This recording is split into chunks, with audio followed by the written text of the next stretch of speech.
오늘 나는 누군가의 경적 소리에 사람으로서의 자존심을 짓밟혔어요. 오후 2시 마트에서 장을 보고 집으로 돌아오는 길. 아파트 입구 쪽 골목에서 조심스럽게 후진 주차를 하고 있었어요. 방향을 잘 맞추기 위해 핸들을 돌리며 천천히 움직이던 중이었는데 갑자기 뒤에서 경적이 빵빵 울리기 시작했어요. 심장이 덜컥 내려앉았고 발은 본능처럼 브레이크를 밟았어요. 차창을 내리니 SUV 한 대가 가까이 붙어 있었고 그 안에서 남자가 창문을 열며 고개를 내밀었어요. 아줌마, 여기서 주차하면 어쩌자는 거요? 생각이 있어요? 차창 밖으로 들려온 목소리는 날카롭고 공격적이었어요. 저는 놀라서 허둥지둥 내리며 말했어요. 죄송해요. 금방 뺄게요. 하지만 그는 제 사과에 전혀 귀 기울이지 않았어요. 오히려 더 큰 목소리로 소리쳤어요. 이래서 여자들이 운전대를 잡으면 안 된다니까. 마트 카트나 밀지. 왜 차를 몰아? 도로를 막게. 그 말이 어찌나 모욕적이던지 순간 아무 말도 할 수 없었어요. 그 사람은 비웃듯 웃더니 마지막 한마디를 더 던졌어요. 면허 반납해요. 진짜.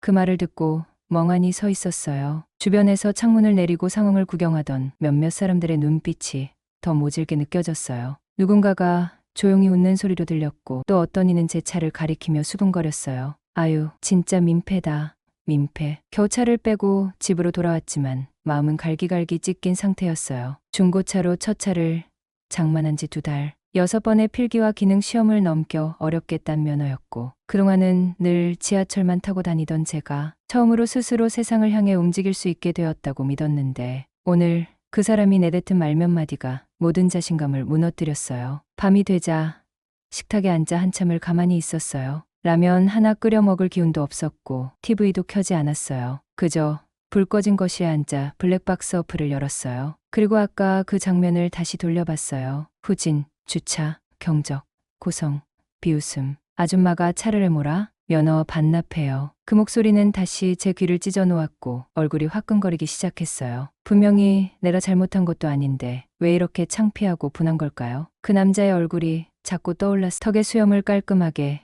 정리한 중년 남자. SUV 핸들 위에 손을 걸친 채 한껏 자신만만한 표정으로 저를 내려다봤어요. 그 모습이 어찌나 오만하게 보이던지 그 순간 어떤 생각이 스쳤어요. 왜 나는 아무 말도 못했을까? 왜 나는 그저 죄송해요만 반복했을까? 왜 나는 항상 참는 쪽이었을까? 그런데 그 질문 속에서 무언가가 끌어올랐어. 억울함, 분노, 그리고 아주 오래전 내가 잊고 살았던 나라는 사람에 대한 기억이요. 거실 한쪽 서랍을 열고 오래된 사진첩을 꺼냈어요. 그 속에는 젊은 시절 군복을 입고 트럭 앞에서 찍은 제 사진이 있었어요. 그땐 나도 군운전병이었고 대형 차량도 몰 줄 알았고 누구에게도 운전 실력을 무시당한 적이 없었어요. 그 시절에 내가 지금의 나를 본다면 뭐라고 했을까요? 야, 쫄지 마. 네가 뭘 못해서가 아니라 세상이 널 무시하려고 애쓰는 거야. 그럴 땐 그냥 참는 게 아니라 보여줘야지. 네가 어떤 사람인지. 그날 밤 나는 다짐했어요. 이대로 운전대를 놓지 않겠다고.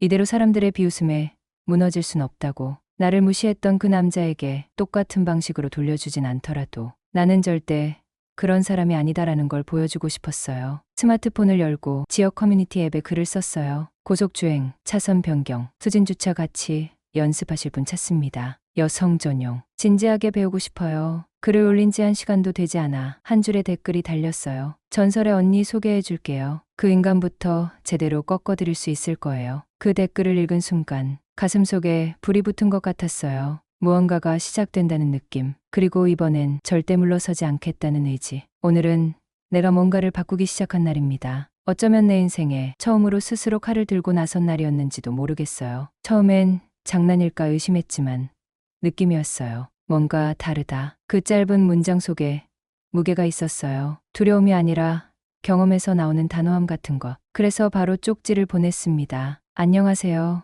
혹시 전설의 언니 진짜 계신 분인가요? 몇 분 뒤 짧지만 강한 답장이 왔어요. 네, 실존 인물입니다. 전직 특전사 출신, 군 운전교관. 지금은 은퇴하고 조용히 살고 계시지만 여자들이 도로에서 무시당하면 그냥 못 넘기세요. 원하시면 소개해드릴게요. 심장이 두근거렸어요. 특전사, 운전교관. 그 모든 단어가 나와는 거리가 먼 줄 알았는데 이상하게 가슴이 뛰었어요. 소개받고 싶어요. 내가 그렇게 답장을 보냈고 그 사람은 장소와 시간을 알려줬습니다. 2024년 11월 6일 오전 10시 경기도 외곽 오래된 단독주택 2층. 간판에는 이렇게 적혀 있었어요. 운전 연습소 조심은 기본, 가는 필수. 문을 열자마자 들려온 목소리. 이선영 씨 맞죠? 안으로 들어오세요. 그녀는 경숙 언니였습니다. 키가 크고 어깨가 곧은 여성. 군복을 입지 않았는데도 그 자세는 현역처럼 반듯했어요. 민소매 셔츠에 짧게 묶은 머리, 팔에 희미한 문신이 있었고 눈빛은 놀랍도록 단단했어요. 차 마시고 시작하죠. 블랙으로 괜찮으세요? 종이컵에 담긴 따뜻한 커피를 건네받고 우리는 마주 앉았습니다. 제가 어떤 남자에게 심하게 모욕을 당했어요. 운전 못한다고, 여자라고, 아줌마라고, 경적을 울리고 욕하고 주차장에 있던 사람들 다 쳐다보게 만들었어요. 말을 하면서 손이 떨렸습니다. 그 순간이 다시 떠오르니 목소리가 작아졌고 눈시울이 뜨거워졌어요. 하지만 경숙 언니는 아무 말 없이 듣고 있었어요. 무겁게 고개만 끄덕였고 내 말이 끝나자 아주 짧게 말했어요. 잘 왔습니다. 도로 위에서 여자가 핸들 잡는다고 무시하는 놈들 내가 얼마나 많이 봤는지 몰라요. 하지만 내가 도와줄 수 있어요. 그 말 한마디에 눈물이 핑 돌았어요. 누군가가 내 편이 되어준다는 감각이 얼마나 오랜만이었던지. 첫 훈련은 고속도로 진입이었습니다. 나는 지금까지 단 한 번도 고속도로에 진입해 본 적이 없었어요. 속도가 무서웠고 내 차가 느린 건 아닌지 내가 누군가의 흐름을 방해할까봐 불안했어요. 고속도로는 겁먹은 사람이 제일 위험해요. 브레이크부터 찾는 운전자들이 사고를 만드는 거예요. 언니는 그렇게 말하며 차에 올랐고 나는 조수석에 앉았습니다. 이 차 직접 운전해 보세요. 당신이 운전하면서 두려워하는 이유 내가 바로 옆에서 다 찾아낼게요. 손이 떨렸지만 엔진을 걸었고 고속도로 진입로로 향했어요. 그날 처음으로 진입선을 넘었고 시속 80을 넘겼습니다. 심장이 쿵쾅거렸지만 뭔가가 열렸다는 느낌이 있었어요. 내가 할 수 있다는 가능성, 그리고 내가 나를 너무 낮게 보고 있었다는 후회. 두 번째 훈련은 후진 주차였습니다. 그 남자가 나를 모욕했던 그 주차장에서요. 처음엔 무서웠습니다. 그날 들었던 소리들이 떠오르고 그 남자의 얼굴이 백미러에 어른거렸어요. 경숙 언니는 조용히 말했어요. 자, 오늘은 주차 못하면 차는 부서지는 걸로 생각하고 해보세요. 그 대신 당신 자존심은 내가 지켜드립니다. 숨을 깊게 들이쉬고 나는 핸들을 돌렸습니다. 그리고 단 한 번에 내 차는 주차선 안에 완벽하게 들어갔어요. 언니는 박수를 쳤습니다. 됐습니다. 이제부터는 당신 안에 있던 두려움 나한테 넘기세요. 앞으로 당신이 가져야 할 건 배짱이에요. 그날 밤 저는 거실 불을 끄고 조용히 앉아 있었어요. 그리고 다이어리를 펴고 이렇게 썼어요. 나는 오늘 누군가의 도움을 받았고 그 도움 속에서 나 자신을 다시 봤다. 핸들을 잡는다는 건 단순히 운전을 한다는 게 아니었다. 그건 내가 내 삶의 중심을 다시 잡는다는 뜻이었다. 2024년 11월 8일 그날 이후 나는 매일 새벽에 눈을 떴어요. 누군가에게 무시당한 채 하루를 시작하는 건 더 이상 못하겠다는 생각이 들었거든요. 그 인간, 그 남자의 얼굴이 자꾸만 머릿속을 떠돌았고 차를 타고 나갈 때마다 백미러를 보며 또 만날까봐 조심하게 됐어요. 하지만 이제는 다릅니다. 겁은 언니에게 맡기고 나는 준비만 하면 되니까요. 이제부터 그 사람의 패턴을 파악해야 해요. 경숙 언니는 그렇게 말했어요. 차 번호, 출퇴근 시간, 주차 위치, 동선. 우리가 모르면 절대 당해낼 수 없습니다. 우리는 작은 작전실처럼 거실을 바꿨어요. 화이트보드엔 그 남자의 차량 번호가 큼지막하게 적혔고 시간표와 지도가 붙었어요. 말 그대로 작전이 시작된 거였죠. 첫 번째 관찰은 평일 오전. 그 남자의 SUV는 아파트 지하 3층에 주차돼 있었어요. 차 안엔 고급 방향제가 걸려 있었고 창문엔 틴팅이 진하게 되어 있었어요. 딱 봐도 누군가에게 보여지는 걸 경계하는 타입이었어요. 보통 이런 사람은 도로 위에선 양아치, 집에선 왕자병이거나 아니면 거짓말쟁이일 확률이 높아요. 언니가 그렇게 말했어요. 실제로 그는 매일 아침 8시 10분쯤에 주차장을 빠져나갔고 차선을 급하게 바꾸거나 클락션을 아무렇지 않게 울리는 습관이 있었어요. 그 모습을 담기 위해 나는 몇 날 며칠을 따라다녔고 블랙박스 화면에는 생각보다 많은 것들이 찍혀 있었어요. 신호 무시, 보행자 위협, 골목길에서 역주행, 그리고 또 다른 여성 운전자에게 하는 막말. 이래서 여자들이 면허를 따면 안 된다니까. 그 말, 그날 내게 했던 그 말과 똑같았어요. 그 남자는 나 혼자에게 그런 게 아니었어요. 누군가에게 반복적으로 상처를 주고 있었던 겁니다. 그날 밤 나는 블랙박스 영상을 경숙 언니에게 보여드렸어요. 언니는 눈을 찌푸리며 조용히 말했습니다. 이건 단순한 성격 문제가 아닙니다. 도로 위에서 습관적인 폭력을 일삼는 사람은 반드시 응징받아야 해요. 우리는 그를 고발하기 위한 증거를 하나하나 모으기 시작했어요. 차량 번호와 날짜별 위반 사항, 영상 캡처, 시민 제보, 심지어 지나가던 초등학생이 찍은 틱톡 영상까지. 놀랍게도 그 남자는 동네에서 유명인이었어요. 맨날 아줌마들한테 소리 지르던데요. 그 사람 저희 엄마한테도 욕했어요. 나는 분노를 느꼈고 동시에 기이한 연민도 느꼈어요. 이 사람이 얼마나 많은 사람을 조용히 망가뜨려 왔을까. 그리고 그동안 아무도 그를 막으려 하지 않았다는 사실이 더 무서웠어요. 2024년 11월 13일 우리는 경찰 민원실을 찾았어요. 위협운전, 상습적인 경적 사용, 보행자 위협 다 해당돼요. 경숙 언니가 준비한 자료를 경찰에게 건넸습니다. 경찰관은 놀란 듯 우리를 쳐다봤고 영상을 몇 개만 보고도 고개를 끄덕였어요. 이 정도면 사건 접수 가능합니다. 특히 반복성과 피해 증언이 있다는 게 크네요. 내 손은 떨리고 있었지만 마음은 차분했어요. 그 사람에게 드디어 법이 말을 걸어줄 차례였거든요. 집에 돌아오는 길, 차 안에서 언니가 말했습니다. 지금부터 중요한 건요. 복수하려는 마음으로 접근하지 않는 거예요. 우린 책임을 묻는 겁니다. 도로 위에서 누구나 지켜야 할 책임을요. 나는 고개를 끄덕였어요. 그날 이후 나의 핸들은 복수의 도구가 아니라 정의를 위한 무기가 되었어요. 그리고 나는 결심했어요. 그 사람을 도로 위에서 내려오게 하겠다. 이건 단순한 개인 싸움이 아니라 세상을 바꾸는 첫걸음일지도 모른다고요. 아침부터 비가 내렸어요. 잔잔하게 내리던 빗줄기는 점점 굵어졌고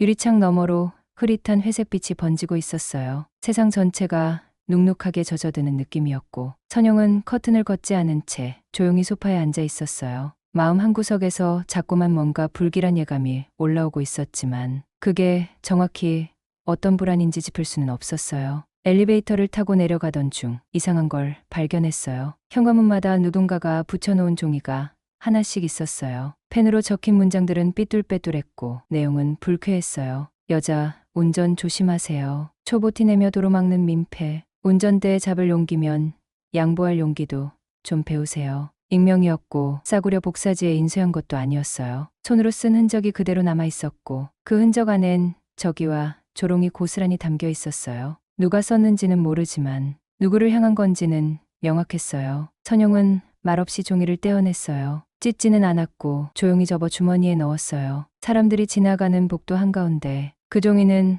폭력보다 더한 불쾌함을 안겨줬어요. 집에 돌아왔을 때 문 앞에 낯선 택배가 놓여 있었어요. 보낸 사람 이름은 없었고 송장도 붙어 있지 않았어요. 상자는 묵직했고 포장 테이프는 허술하게 감겨 있었어요. 조심스럽게 박스를 열었더니 운전용 장갑 한 켤레와 찢겨진 교통안전 포스터 조각들이 들어 있었어요. 그리고 그 위에 노란색 포스트잇 한 장이 붙어 있었어요. 거기엔 이렇게 적혀 있었어요. 그만 타요. 당신한테 길은 안 어울리니까요. 손끝이 찬물에 젖은 듯 얼얼해졌어요. 가슴이 답답하게 조여오고 목 안쪽이 뻑뻑해지는 느낌이 들었어요. 이건 장난이 아니었고 단순한 싫은 소리도 아니었어요. 의도적인 침입이라는 감정이 분명하게 전해졌어요. 다음 날 마트에 다녀오던 중 주차장에서 이상한 흔적을 발견했어요. 선영의 차 백미러 아래 동전만큼의 스크래치가 생겨 있었어요. 지나가다 긁힌 흔적처럼 보일 수도 있었지만 그 위치와 방향이 이상했어요. 마치 일부러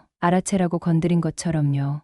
사각지대였고 주변 사람들은 관심조차 없었어요. 누가 했는지도 모르고 왜 이런 일을 하는지도 알 수 없었지만 한 가지는 분명했어요. 누군가 선영의 일상 안으로 아주 조용히 들어오고 있었습니다. 며칠 뒤 동네에서 자주 마주치던 아주머니 한 분이 선영을 조용히 불러 세웠어요. 그리고 아주 작은 목소리로 말했어요. 장대식이라는 사람이 예전에도 이런 식으로 사람을 괴롭힌 적이 있다고요. 한 번은 여자 운전자가 주차 문제로 항의했더니 며칠 동안 계속해서 차에 껌이 붙고 누군가 야밤에 주차장 조명을 꺼버리는 일이 있었대요. 직접적으로 증거는 없었지만 주변 사람들은 모두 알았다고 했어요. 그 사람이 했다는 걸요. 하지만 누구도 나서서 말하지 않았대요. 무서웠고 피하고 싶었고 혹시라도 자기에게 불똥이 튈까 봐요. 그 이야기를 듣고 난 뒤 선영은 누군가가 조용히 그녀를 둘러싸고 있다는 기분을 지울 수 없었어요. 더 이상 집도 차도 도로도 안전한 공간이 아니었어요. 일상의 모든 순간이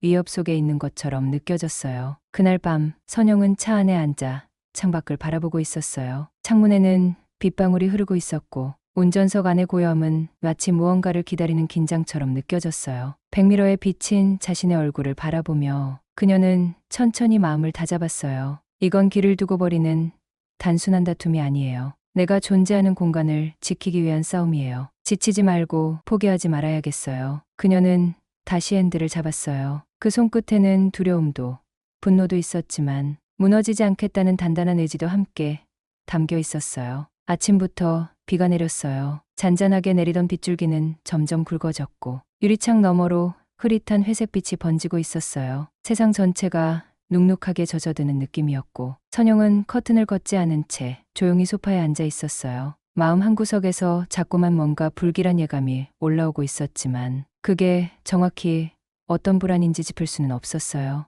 엘리베이터를 타고 내려가던 중 이상한 걸 발견했어요. 현관문마다 누군가가 붙여놓은 종이가 하나씩 있었어요. 펜으로 적힌 문장들은 삐뚤빼뚤했고 내용은 불쾌했어요. 여자, 운전 조심하세요. 초보 티내며 도로막는 민폐. 운전대에 잡을 용기면 양보할 용기도 좀 배우세요. 익명이었고 싸구려 복사지에 인쇄한 것도 아니었어요. 손으로 쓴 흔적이 그대로 남아 있었고 그 흔적 안엔 저기와 조롱이 고스란히 담겨 있었어요. 누가 썼는지는 모르지만 누구를 향한 건지는 명확했습니다. 선영은 말없이 종이를 떼어냈어요. 찢지는 않았고 조용히 접어 주머니에 넣었어요. 사람들이 지나가는 복도 한가운데 그 종이는 폭력보다 더한 불쾌함을 안겨줬어요. 집에 돌아왔을 때 문 앞에 낯선 택배가 놓여 있었어요. 보낸 사람 이름은 없었고 송장도 붙어 있지 않았습니다. 상자는 묵직했고 포장 테이프는 허술하게 감겨 있었어요. 조심스럽게 박스를 열었더니 운전용 장갑 한 켤레와 찢겨진 교통안전 포스터 조각들이 들어 있었습니다. 그리고 그 위에 노란색 포스트잇 한 장이 붙어 있었어요. 거기엔 이렇게 적혀 있었어요. 그만 타요. 당신한테 길은 안 어울리니까요. 손끝이 찬물에 젖은 듯 얼얼해졌어요. 가슴이 답답하게 조여오고 목 안쪽이 뻑뻑해지는 느낌이 들었어요. 이건 장난이 아니었고 단순한 싫은 소리도 아니었어요. 의도적인 침입이라는 감정이 분명하게 전해졌어요. 다음 날 마트에 다녀오던 중 주차장에서 이상한 흔적을 발견했어요. 선영의 차 백미러 아래 동전만큼의 스크래치가 생겨 있었어요. 지나가다 긁힌 흔적처럼 보일 수도 있었지만 그 위치와 방향이 이상했어요. 마치 일부러 알아채라고 건드린 것처럼요. 시신 사각지대였고 주변 사람들은 관심조차 없었어요. 누가 했는지도 모르고 왜 이런 일을 하는지도 알 수 없었지만 한 가지는 분명했어요. 누군가 선영의 일상 안으로 아주 조용히 들어오고 있었어요. 며칠 뒤 동네에서 자주 마주치던 아주머니 한 분이 선영을 조용히 불러 세웠어요. 그리고 아주 작은 목소리로 말했어요. 장대식이라는 사람이 예전에도 이런 식으로 사람을 괴롭힌 적이 있다고요. 한 번은 여자 운전자가 주차 문제로 항의했더니 며칠 동안 계속해서 차에 껌이 붙고 누군가 야밤에 주차장 조명을 꺼버리는 일이 있었대요. 직접적으로 증거는 없었지만 주변 사람들은 모두 알았다고 했어요. 그 사람이 했다는 걸요. 하지만 누구도 나서서 말하지 않았대요. 무서웠고 피하고 싶었고 혹시라도 자기에게 불똥이 튈까 봐요. 그 이야기를 듣고 난 뒤 선영은 누군가가 조용히 그녀를 둘러싸고 있다는 기분을 지울 수 없었어요. 더 이상 집도 차도 도로도 안전한 공간이 아니었어요. 일상의 모든 순간이 위협 속에 있는 것처럼 느껴졌어요. 그날 밤 선영은 차 안에 앉아 창밖을 바라보고 있었어요. 창문에는 빗방울이 흐르고 있었고 운전석 안의 고요함은 마치 무언가를 기다리는 긴장처럼 느껴졌어요. 백미러에 비친 자신의 얼굴을 바라보며 그녀는 천천히 마음을 다잡았어요. 이건 길을 두고 벌이는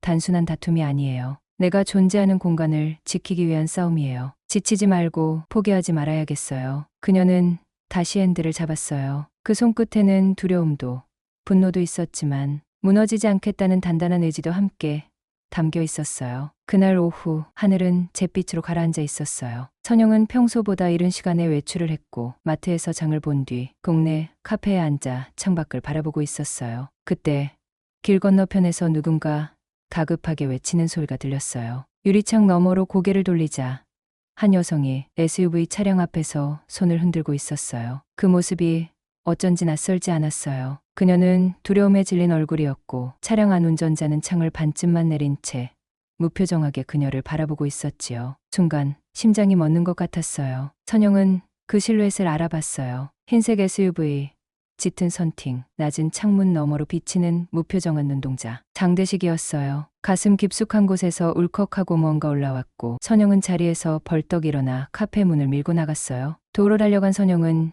여성에게 다가가 말을 걸었어요. 괜찮으세요? 그러나 그녀는 말없이 고개를 숙인 채 울고 있었어요. 몸을 웅크리고 눈물을 흘리는 모습에서 선영은 자신의 과거를 본 듯했어요. 그 순간 장대식은 아무 말도 없이 차를 돌려 골목길로 조용히 사라졌어요. 브레이크 소리도 없이 마치 연극이 끝난 배우처럼요. 그녀의 이름은 정미경이었어요. 35살, 간호조무사로 일하고 있었고 몇 달 전 장대식과 처음 마주쳤다고 했어요. 처음엔 다정해 보였지만 시간이 갈수록 통제가 시작되었고 연락을 끊자마자 그의 행동은 급격히 변했다고 해요. 병원 앞에서 기다리거나 주차장에서 갑자기 나타나는 식이었어요. 미경은 자신이 예민한 줄 알았다고 했어요. 그 말에 선영은 울컥했어요. 나 역시 그랬으니까요. 가해자는 언제나 티나지 않게 다가오고 피해자는 스스로를 의심하게 만든다. 그게 그들의 방식이었다. 며칠 뒤 선영과 미경은 다시 카페에서 만났어요. 서로 조심스럽게 말문을 열던 그때 카페 문이 조용히 열렸어요. 바람처럼 들어온 사람은 낯익은 얼굴이었어요. 레카복을 걸치고 단단한 부츠를 신은 그녀. 정경화, 그 전설의 언니였어요. 경화는 말없이 앉아 커피를 시켰고 미경을 향해 고개를 끄덕였어요. 선영과 경화는 오래전 운전 연습장에서 만났고 그녀는 단 한 번의 조언으로 선영을 달라지게 만들었던 사람이었지요. 그놈, 흰 SUV의 조수석 100m만 새 거지. 경화는 조용히 말했어요. 두 사람은 놀라 눈을 마주쳤어요. 경화는 이어 말했어요. 레카하다가 2번 정도 봤어요. 사고는 안 났는데 꼭 현장에 있더라고요. 경화는 단호한 목소리로 이어갔어요. 그 사람, CCTV 사각지대만 골라 움직이고 증거는 절대 안 남겨요. 피해자가 괴롭힘을 말하면 오히려 예민하단 소리 듣게 만들죠. 선영은 경화의 말에 고개를 끄덕였어요. 이건 우연이 아니라 설계된 폭력이에요. 누군가 조용히 하지만 확실하게 사람의 일상을 파괴하고 있었어요. 길게 끌지 말아요. 짧고 굵게 끝내야 돼요. 감정으론 못 이겨요. 복수는 기술로 해야 하니까. 경화의 말은 마치 선언 같았어요. 카페를 나설 때 경화는 선영의 어깨를 가볍게 두드렸어요. 이젠 떨지 말아요. 핸들은 내 손에 있다는 거, 그걸 잊지 마요. 그 말은 따뜻하고 강했어요. 선영은 작게 웃었어요. 싸움은 이제부터 시작이라는 걸 알았어요. 하지만 이번에는 혼자가 아니었습니다. 정경화는 그날 이후 마치 계획이라도 짠 듯 행동했어요. 그녀는 연락처를 남기지도 자세한 설명도 하지 않았지만 이틀 뒤 선영과 미경은 그녀가 지정한 공용주차장 근처에서 다시 만났어요. 그날의 정경화는 평소보다 훨씬 더 날카로운 인상이었어요. 작업복 대신 검은 모자를 눌러쓴 채 SUV 차량 몇 대가 주차되어 있는 구역으로 두 사람을 이끌었어요. 여기가 그놈 자주 주차하는 데예요. 이 근처 부인은요, 전부 따로 관리리고 있어요. 관리실 직원이랑 친해두길 잘했죠. 그녀는 블랙박스 영상 일부를 보여줬어요. 장대식의 차량이 천천히 진입하고 주변을 확인하는 장면이 선명하게 찍혀 있었어요. 선영의 숨이 멈췄어요. 영상 속 그는 마치 뭔가를 사냥하듯 주변을 살피고 있었고 차문을 닫을 때의 미세한 손짓조차 계산된 듯 느껴졌어요. 얘들아, 감정으론 못 이겨요. 우린 지금부터 행동하는 증인이 되어야 해요. 정경화의 말이 이어졌어요. 그녀는 자신의 노트북을 꺼내며 설명했어요. 장대식은 교통법규, 민원 시스템, 지역별 블라인드 스팟까지 전부 꿰고 있어요. 그러니까 우린 그가 예측하지 못하는 방식으로 움직여야 해요. 그녀는 먼저 미경에게 스마트워치를 건넸어요. 이건 블랙박스 연동장치예요. 긴급 상황에서 버튼 한 번이면 음성과 이치가 실시간 저장돼요. 차량 문이 잠겼을 때도 자동 녹음이 시작돼요. 그리고 선영에게는 작은 USB를 건넸어요. 이건 내 차에 설치했던 임시 불박 확장 저장 장치예요. 한동안 기록을 쭉 따로 저장하고 있었어요. 너 몰래 좀 도와줬어요. 미안. 선영은 깜짝 놀랐지만 그보다도 가슴이 먹먹해졌어요. 혼자 두기 싫었어요. 내가 예전에 놓친 애가 있어서 이번엔 그러기 싫었어요. 경화는 작게 말하며 고개를 돌렸어요. 그 순간 그녀도 피해자였다는 걸 느꼈어요. 며칠 뒤 미경은 병원 앞 주차장에서 장대식을 다시 마주쳤어요. 이번엔 다르다고 다짐했지만 몸은 여전히 얼어붙었고 숨도 쉬기 어려웠어요. 그런데 그 순간 그녀의 손목이 진동했어요. 정경화가 설정한 비상신호가 울리고 있었고 선영과 경화가 위치를 확인하자마자 바로 근처로 달려오고 있었어요. 장대식은 미경을 향해 말없이 다가왔어요. 아직도 운전대 잡아! 그의 목소리는 낮고 웃음기 어린 말투였지만 그 속엔 분명한 위협이 있었어요. 미경은 떨리는 손으로 손목을 살짝 눌렀어요. 그리고 말했어요. 당신이 뭘 해도 이번엔 나만 있는 거 아니에요. 불과 3분 뒤 정경화의 오토바이가 나타났어요. 그녀는 아무 말 없이 장대식을 향해 다가갔어요. 장대식 씨 맞죠? 그는 당황한 듯 웃었어요. 아, 또 누구세요? 그녀는 사진 한 장을 꺼내 보여줬어요. 5년 전 서초동 사고 현장. 이 남자 기억 안 나요? 사진 속에는 한 여성이 도로 위에 쓰러져 있었고 그 옆을 지나치던 SUV 차량이 흐릿하게 찍혀 있었어요. 그건 내가 아니에요.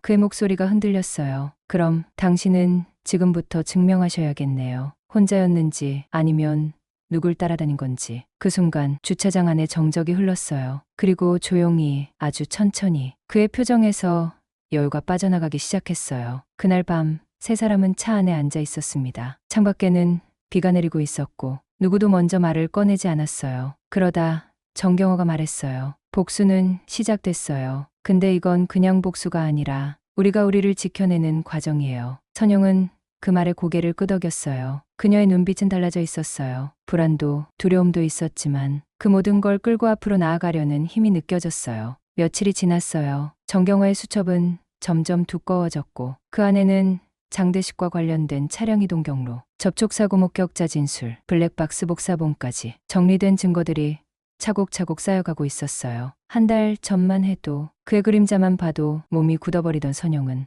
이젠 누군가를 안심시키는 사람이 되어 있었어요. 미경도 달라졌어요. 매일 비상 버튼을 누르며 눈치 보던 여성이 이젠 먼저 말하고 먼저 행동하는 쪽이 되었어요. 그들은 더 이상 피해자가 아니었어요. 경화의 말대로 기술로 싸우는 증인이었어요. 그러던 어느 날 정경화가 파일 하나를 들고 찾아왔어요. 그 안에는 과거 장대식이 엮였던 5건의 교통 접촉사고 기록과 그 주변 인물들의 일관된 공포 증언이 담겨 있었어요. 더 놀라운 건 그 피해자 중 몇 명이 이미 오래전 실종 처리되었거나 정신적 트라우마로 병원에 입원 중이라는 사실이었어요. 그 사람 일부러 처벌은 피하면서 사람을 망가뜨리는 방식만 연구했어요. 정경화는 조용히 말했어요. 이건 단순한 악질이 아니라 습관이에요. 습관은 고치지 않으면 반복돼요. 선영은 결심했어요. 더는 이 사람을 피해 다니지 않기로. 이번엔 그 사람을 피해자로 만들 시간이었어요. 미경과 경화는 함께 작전을 짰어요. 미끼를 던지고 CCTV 범위 안에서 유도하고 정확한 시간에 신고를 넣어 경찰이 개입할 수밖에 없는 상황을 만들기로 했어요. 그리고 마침내 그날이 왔어요. 장대식은 평소처럼 미경의 퇴근 시간을 맞춰 병원 근처에 나타났고 선영은 차 안에서 대기하며 경화는 건너편 카메라 방향에 맞춰 차량 위치를 조정했어요. 모든 준비가 끝난 순간 장대식이 미경에게 다가가며 또 운전대 잡은 거야? 라는 말을 뱉었고 그 말이 끝나기도 전에 조용히 다가온 순찰차 2대가 그를 막아서며 멈췄어요. 경찰서에서 그는 부인했어요. 난 그런 적 없어요. 내가 무슨 스토커도 아니고. 하지만 USB 저장된 음성, CCTV 영상, 피해자들의 일치된 진술, 그리고 스마트워치 기록이 하나하나 쌓이기 시작하자 그의 표정은 서서히 무너져 내렸어요. 이건 조작이에요. 여자들이 나를 일부러. 그의 말은 누구의 귀에도 닿지 않았어요. 그는 더 이상 침묵을 강요하던 자가 아니었고 이젠 듣고 싶지 않은 말을 억지로 짓거리는 존재가 되어 있었어요. 며칠 후 세 사람은 다시 카페에 모였어요. 창밖은 여전히 흐렸지만 마음은 맑았어요. 정경화는 조용히 웃었어요. 끝났어요. 미경은 커피잔을 들며 말했어요. 아니요. 이제 시작이에요. 선영은 창밖을 바라보며 중얼거렸어요. 그 사람에게 당했던 그날 나는 정말 혼자라고 생각했어요. 근데 지금은 그게 아니란 걸 알아요. 세 사람은 말없이 커피를 마셨어요. 그 침묵은 처음과는 다른 것이었어요. 더 이상 불안한 공백이 아니라 따뜻하고 단단한 약속 같았어요. 사람들은 말하곤 해요. 운전대는 조심해야 한다. 맞는 말이에요. 하지만 정말 조심해야 하는 건 도로 위에 있는 위험이 아니라 사람 사이에 숨어 있는 공포예요. 그리고 그 공포는 누군가 손을 내밀어 줄 때 조용히 물러나기 시작해요. 그들은 이제 서로를 지켜줄 수 있는 운전자가 되었어요. 앞으로도 위험은 다가올 수 있어요. 하지만 이번엔 혼자가 아니에요. 재미있게 들으셨나요? 오늘의 사연은 여기까지입니다. 좋아요와 구독 눌러주시면 다음에는 더 좋은 사연으로 찾아뵙겠습니다. 감사합니다.